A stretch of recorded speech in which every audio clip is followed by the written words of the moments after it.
Okay, Jonathan Tremblay. Explain it to me. Explain your research.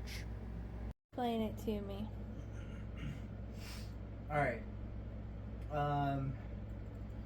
As far as the ad right signs that are being sold on adritesigns.com, Which are super cool and probably going to order anyhow. which are super cool, and if you don't do your research, you would think, oh man, these seem legit or whatever.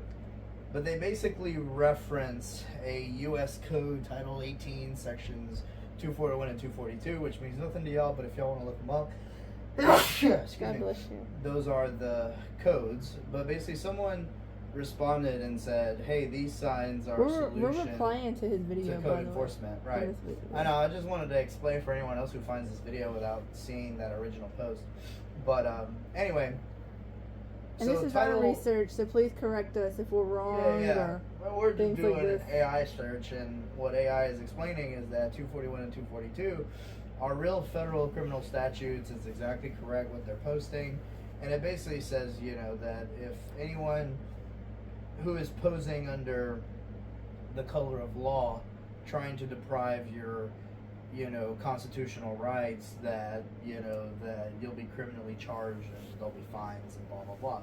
But the sign proceeds to essentially try to say that you have to pay like a $5,000 fee if you do trespass on the property as a government official, which the guy on the website says that 2 code enforcement officers came in, gave him a citation, and he sent them an invoice for $10,000 or some shit. Which again, basically, and it makes sense, right? You cannot turn around and establish a fine or a fee for a legal violation, right? That'd be like, hey, you didn't walk your dog on a leash, I'm gonna charge you $10,000. You can't do that. So that portion of the sign is just bogus. And again, at the end of the day, the whole point of the sign is that you cannot trespass on a property under the color of law. But that doesn't mean that if they're doing it legally, right, that they can't come on your property, that they still can't cite you, they can still enforce the law. So it is kind of one of those things, really, this is a scare tactic that might work with the majority of government officials, granted, because I've been in government, and unfortunately the IQ levels are not huge. No offense to government officials, I have many of them as friends, and some of them are very, very bright.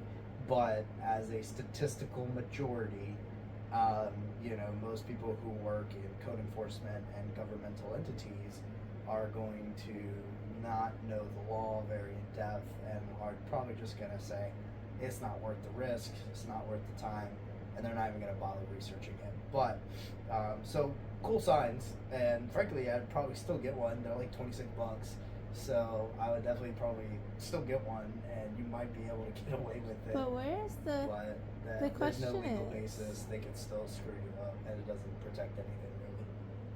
All I want to know is, where does the government overreach stop? Fences, signs, what? In a minute, Trees. literally. Oh, actually, yeah, they did say trees. But fun fact, did you know they fine you, or you have to pay a tax in Britain to have a TV? TV tax. What? Look it up. No. Learn. That's the next thing for the day. Bye.